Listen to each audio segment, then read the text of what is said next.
Imagine this. You're a Puritan living your life as you always do. You farm, you pray, you attend church, and you pray some more. Then, out of nowhere, your life changes for the worst. A massive throwaway events set forth and you get caught up in it. The townfolk Salem, people you know, are accusing each other of blasphemous acts in service of the devil. Your friends and your neighbors are pointing their fingers at each other, and in no time at all, they point their fingers at you.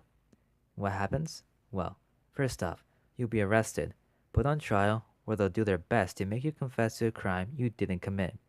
Your answer will determine your fate.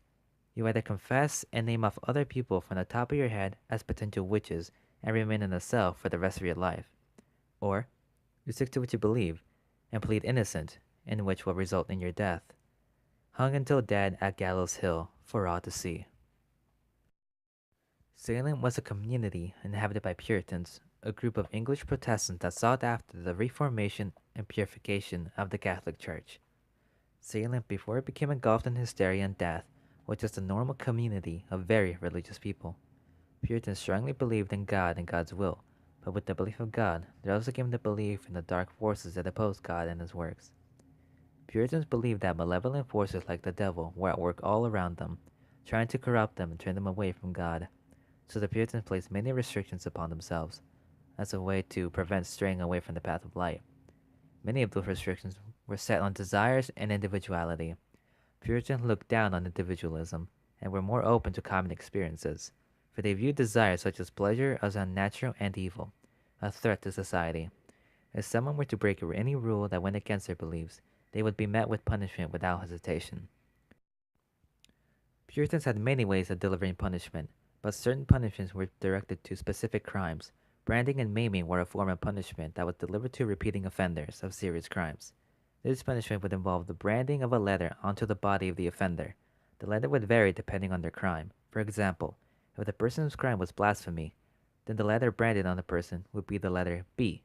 Also, in some cases, there was maiming, in which was a punishment that would involve the clipping a piece of an ear or severing it completely. But this was done only to Quakers, another religious group similar to the Puritans, but with minor differences, completely despised by the Puritans. Other forms of punishment include the cleft stick, which was a form of humiliation by sticking the cleft stick on the tongue of anyone that slandered or lied in public. The bilbo was a form of restraint, similar to handcuffs, but worked by having the legs of the lawbreaker placed through the shackles and locked with a padlock and a chain connected to the wall or floor. The scarlet letter was at first a punishment served to people who performed adultery, by whipping them or in some cases executed. But that was seen as too harsh of a punishment and was changed to the adulterer having to wear a scarlet A on their clothing, as a reminder of their sin. But later on, this was seen as too light of a punishment. Puritans deemed these necessary, for any form of punishment they bestowed upon their people would be far better than any unearthly punishment that can be dealt to them by divine power. Okay.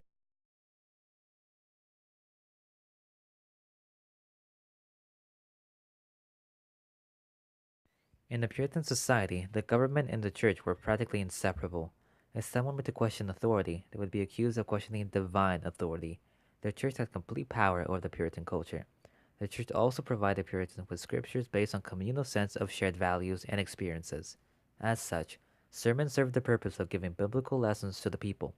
One such lesson would be the fall of Adam and Eve, and how desire would result in imminent disobedience and dangers that come of it.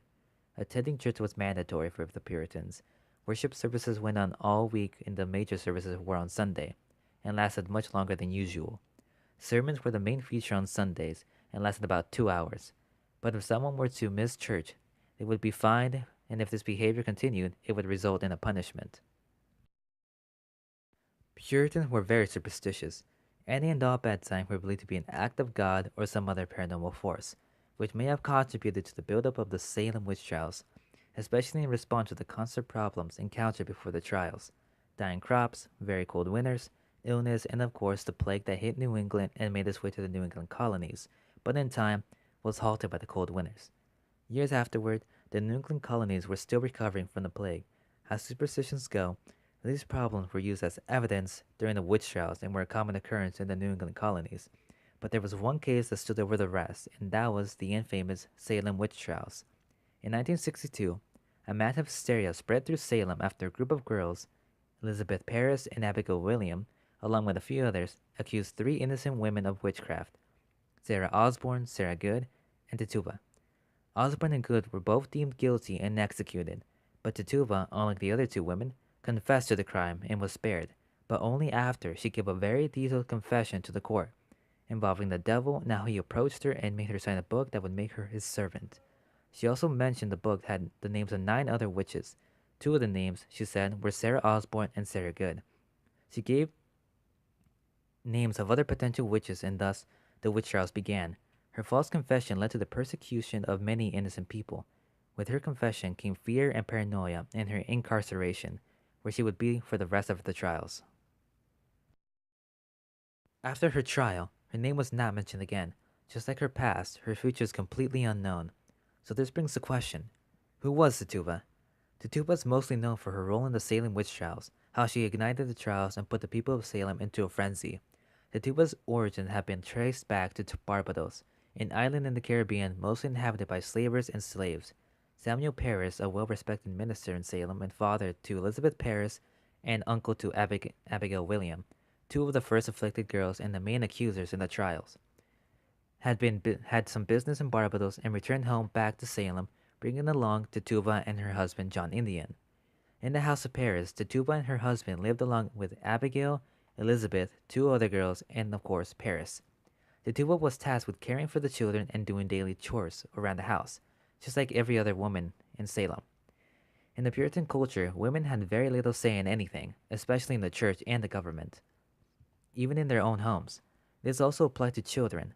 Little girls were tasked with helping their mothers around the house and performing their own tasks such as sewing, while the boys had more freedom and were able to venture outside their homes, unlike the girls. Women's tasks usually lasted for most of the day and were hardly ever allowed to take breaks. But on some occasions, it is believed that Tituba, when Samuel Paris wasn't home, gathered the girls of the house for storytelling. Tituba was an excellent storyteller and would tell tales mostly about her time in Barbados. This fascinated the girls, and being part of a culture that didn't permit self-expression, it was the only fun activity to look forward to. That or reading the Bible. Not much is known about her time in Salem before the trials, when she came to light, for she was just a mere slave. Tituba had her trial, but during her examination, she declared herself innocent of harming the children. On her trial, she said, and I quote, "There is 4 women and 1 man. They hurt the children and then lay all upon me, and they tell me if I will not hurt the children, they will hurt me." End quote. There was a slight slur in her manner of speaking, but the point gets across. She didn't harm the children, and she tells the court this repeatedly. But the court, wanting a confession, ignored her honest words and seek of what they want to hear. Until they do, when she says that the devil did approach her and made a pact with her. During her trial, Tituba said, in that quote, "The devil came to me and bid me serve him." End quote. This was what the court was looking for, and even more so when she mentioned that there were other witches living in Salem. Her confession led to the deaths of many residents of Salem. That is her legacy, and what she is most known for, creating frenzy and building to the hysteria that plagued Salem in those couple of days and lasted for months. Of course, confession was the only way anyone on trial could survive. The offender would spend the rest of their lives in prison, but they would continue to live. But still, that just led to the deaths of others. Despite that, there is also another explanation as for why she confessed, and not only to save her own life. Before her trial began, her owner, Samuel Paris, beat her and forced her to confess to the crime. Tituba even mentioned it in her letter that she wrote in prison. After the trial, after the trials came to an end, the prisoners that were condemned were released from their cells and forgiven. Also, the judges that took part in the trials apologized for their participation. But as for Tituba, she remained in prison because Samuel refused to pay for her bail. This could have been for revoking her previous confession. She remained in prison until an unknown person paid her bail and took her and her husband away. This is as far as her story goes. As for what happened to her after the trials, remains completely unknown. Tituba may have jump-started the Salem witch trial with her false confession and led to the deaths of 20 people and the imprisonment of 200 and more. But she is not entirely at fault. She may have been the first one to confess, but not entirely of her own free will. Her false confession was forced out of her by her master for reasons only known to him. but can speculate that he was ashamed and furious at the thought that a witch in his home lived in his home and harmed his family, or other reasons. There's still not much known about Tituba, but one thing's for sure. As the years progress and the people look back at the tragedy of the Salem witch trials, they'll see Tituba as the one that could have prevented it.